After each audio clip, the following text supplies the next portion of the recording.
और चलिए अब रुख करेंगे घड़ी घड़ी घमासान का। तो जोशीमठ में हालात बेकाबू होते जा रहे हैं।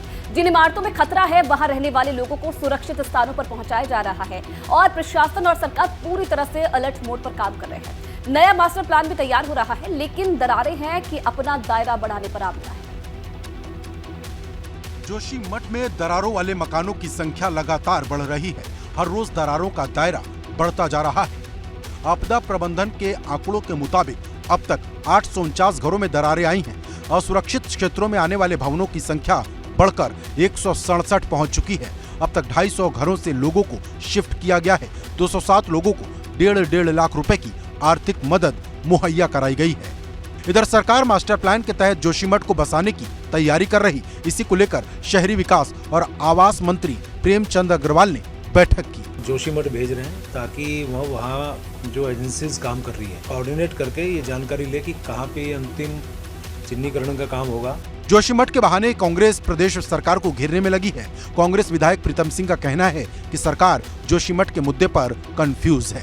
बद्रीनाथ और केदारनाथ में लोगों का विस्थापन हुआ और उनको मुआवजा दिया गया। उसी तर्ज पर जो है जोशीमठ के लोगों को भी मुआवजा सरकार देने का काम करे।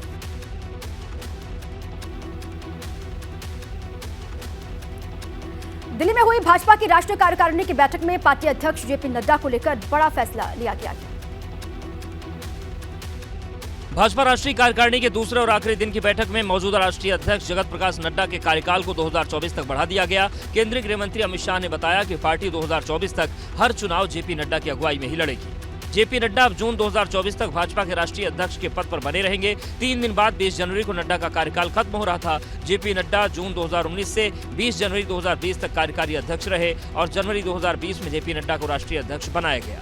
हर्ष धनवी के साथ सर्वानुमत से स्वीकार किया है कि जगत प्रकाश नड्डा जी को जून 2024 तक भारतीय जनता पार्टी के अध्यक्ष के रूप में इनके कार्यकाल को बढ़ोतरी की जाए। जेपी नड्डा के अब तक के कार्यकाल में 17 राज्यों में चुनाव हुए, जिनमें से 10 राज्यों में बीजेपी या एनडीए की सरकार बनी और गुजरात में भाजपा ने रिकॉर्ड जीत दर्ज की, जबकि गोवा में जीत की हैट्रिक लगाई। इसके अलावा हरियाणा, महाराष्ट्र, असम, यूपी, मणिपुर और उत्तराखंड में दोबारा सरकार बनाई और बंगाल में अब तक का सर्वश्रेष्ठ प्रदर्शन किया। जबकि हैदराबाद नगर निगम चुनाव में भी बेहतरीन प्रदर्शन किया और अब नड्डा के सामने 2024 लोकसभा चुनाव की नई चुनौती होगी।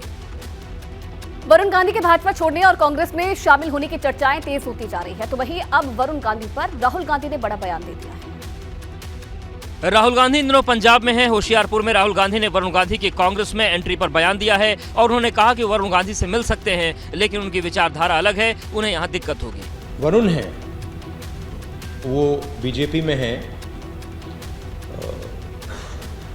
शायद अगर वो यहाँ चलेंगे उनको प्रॉब्लम हो जाएगी। दरअसल राहुल गांधी होशियारपुर में प्रेस कॉन्फ्रेंस कर रहे थे। इसी दौरान उनसे वरुण गांधी को लेकर सवाल पूछा गया। राहुल गांधी ने कहा, मैं आरएसएस के ऑफिस कभी नहीं जा सकता, उनके परिवार का एक थॉट सिस्टम है। मेरी विचारधारा उनकी विचारधारा से नहीं मिलती। मेरी विचारधारा, मैं आरएसएस के ऑफिस में कभी नहीं जा सकता। आप मेरा आपको गला काटना पड़ेगा पहले, मैं नहीं जा सकता। आपको बता दें कि वरुण गांधी के बीजेपी छोड़ने की अटकलों का बाजार गर्म है। इन चर्चाओं का सबसे बड़ा कारण है कि भाजपा के किसी भी अन्य नेता ने अपनी ही पार्टी की इतनी आलोचना नहीं की है जितनी पिछले 2 साल में वरुण गांधी ने की। वरुण गांधी 2004 में भाजपा में शामिल हुए थे। ऐसे में गांधी परिवार के सदस्य वरुण गांधी के अगले कदम पर सबकी नजरें हैं। राहुल गांधी और पंजाब के सीएम भगवंत मान में जुबानी जंग तेज हो गई है। राहुल गांधी की नसीहत पर भगवंत मान ने पलटवार किया है। दरअसल राहुल गांधी ने पंजाब के होशियारपुर में पंजाब के सीएम भगवंत मान पर तंज कसा था। राहुल ने पंजाब की सरकार को दिल्ली से कंट्रोल किए जाने की बात कही थी, जिस पर पंजाब के सीएम भगवंत मान ने पलटवार किया है। पंजाब के मुख्यमंत्री भगवंत मान ने पंजाबी भाषा में ट्वीट कर लिखा, राहुल जी, पंजाब में आप उल्टा सीधा ना ही बोले तो अच्छा है। मुझे सीएम पंजाब की जनता ने बनाया है। चन्नी जी को सीएम राहुल गांधी ने आपने 2 मिनट में चुने हुए सीएम कैप्टन साहब को दिल्ली से बेइज्जत करके हटा दिया था। यात्रा के दौरान पंजाब के प्रधान को धक्का दिया जा रहा है। आप बोलते हुए अच्छे नहीं लगते। दरअसल राहुल गांधी भारत जोड़ो यात्रा के लिए इन दिनों पंजाब में हैं और इसी यात्रा के दौरान उन्होंने पंजाब के सीएम भगवंत मान पर बयान दिया था। पंजाब को पंजाब से चलाना चाहिए। दिल्ली के दबाव में, केजरीवाल जी के दबाव में भगवंत मान को नहीं आना चाहिए। किसी का रिमोट कंट्रोल नहीं बनना चाहिए। पिछले साल विधानसभा चुनाव पंजाब में आम आदमी पार्टी ने कांग्रेस को हराकर सत्ता हासिल की और अब भगवंत मान और राहुल गांधी में सत्ता के कंट्रोल को लेकर ही जंग छिड़ी हुई है। इधर 2024 के लोकसभा चुनाव से पहले अखिलेश यादव अब पूरी तरह से सक्रिय हो गए हैं। अखिलेश यादव तेलंगाना के दौरे पर हैं और तीसरे मोर्चे के लिए सियासी किलेबंदी की कोशिश करेंगे। उपचुनाव में मिली जीत के बाद अखिलेश यादव ने केंद्र में थर्ड फ्रंट की रणनीति पर सियासी कदम बढ़ा दिया है। इसी क्रम में अखिलेश यादव अगले 2 दिनों तक तेलंगाना में रहेंगे, जहां वो तेलंगाना के मुख्यमंत्री के चंद्रशेखर राव की बड़ी जनसभा में शामिल होंगे। इस जनसभा में सपा प्रमुख अखिलेश यादव के अलावा दिल्ली के सीएम अरविंद केजरीवाल, पंजाब के सीएम भगवंत मान, केरल के सीएम पिनराई विजयन भी शामिल हो सकते हैं। अखिलेश यादव के दक्षिण दौरे को 2024 के लिए थर्ड फ्रंट के मोर्चे पर सपा की बड़ी रणनीति मानी जा रही है। वो विपक्ष के एक देश के बड़े चेहरे हैं और आदरणीय अखिलेश यादव जी भी देश के एक बड़े विपक्ष के चेहरे हैं। उनको ताकत देने के लिए, उनको समर्थन देने के लिए वो जा रहे हैं। वहीं अखिलेश यादव के केसीआर की रैली में जाने पर फिलहाल कांग्रेस खामोश है। कांग्रेस के पूरे एमएलसी दीपक सिंह अखिलेश पर सीधा बयान देने से बचे, लेकिन भारत जोड़ो यात्रा से कांग्रेस की वापसी का दावा जरूर किया। मजबूती के साथ देश के साथ खड़े होंगे, कांग्रेस के साथ खड़े होंगे, भाजपा को हराने के लिए खड़े होंगे, अन्यथा देश ये मानेगा किसी न किसी प्रकार से ये दल डरा हुआ था। जाहिर है 14 दिसंबर को ही केसीआर ने अपनी पार्टी भारत राष्ट्र समिति के कार्यालय का उद्घाटन कर दिल्ली में दस्तक दे दी थी। अखिलेश यादव ने तेलंगाना रवाना होने से पहले समाजवादी पार्टी संगठन में फेरबदल की शुरुआत कर दी है।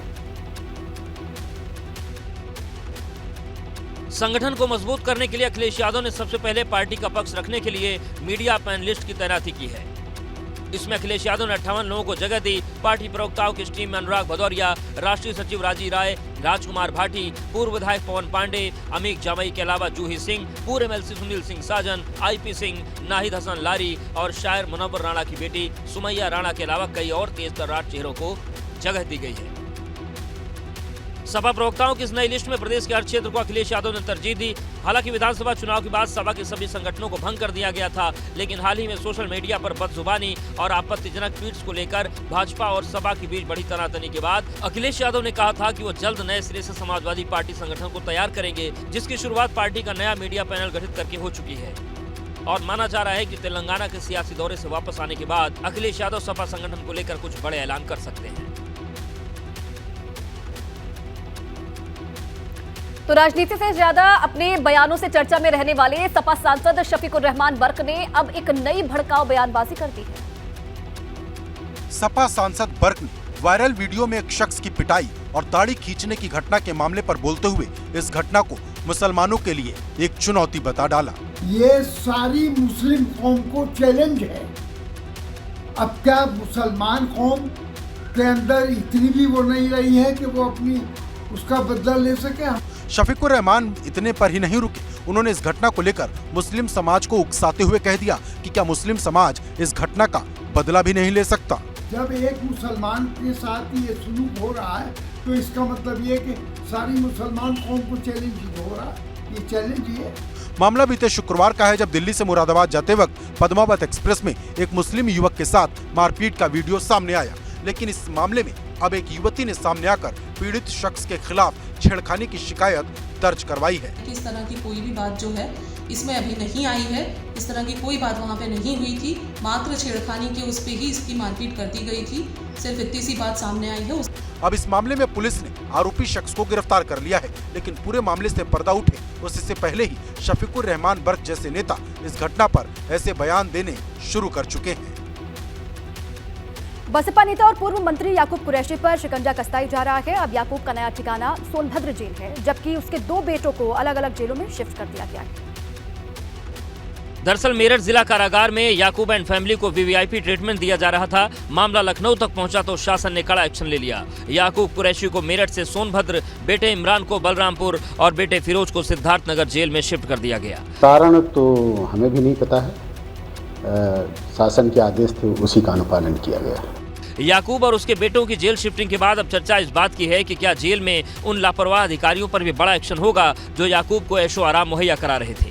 कि जेल प्रशासन के अधिकारियों के माथे पर पसीना है कि याकूब कुरैशी और वो तो शिफ्ट कर दिए गए उनके बेटे, लेकिन कौन कौन अधिकारी इसमें लिप्त रहे हैं कौन कौन अधिकारी हैं जिन पर लखनऊ से सख्त एक्शन हो सकता है। दरअसल याकूब कुरैशी अपने बेटे इमरान कुरैशी और बेटे फिरोज के साथ मेरठ जेल में बंद था। जेल जाते ही मेरठ जेल प्रशासन ने याकूब एंड फैमिली को वीआईपी ट्रीटमेंट देने में कोई कसर नहीं छोड़ी। जेल मैनुअल की जमकर धज्जियां उड़ाई गईं। आरोप है कि याकूब से इसके लिए जेल प्रशासन मोटी रकम वसूल रहा था। एबीपी गंगा ने इस बात का सबसे पहले खुलासा किया था कि याकूब और उनके बेटों को दूसरी जेल में शिफ्ट किया जा सकता है। एबीपी गंगा की खबर पर एक बार फिर से मुहर लग गई।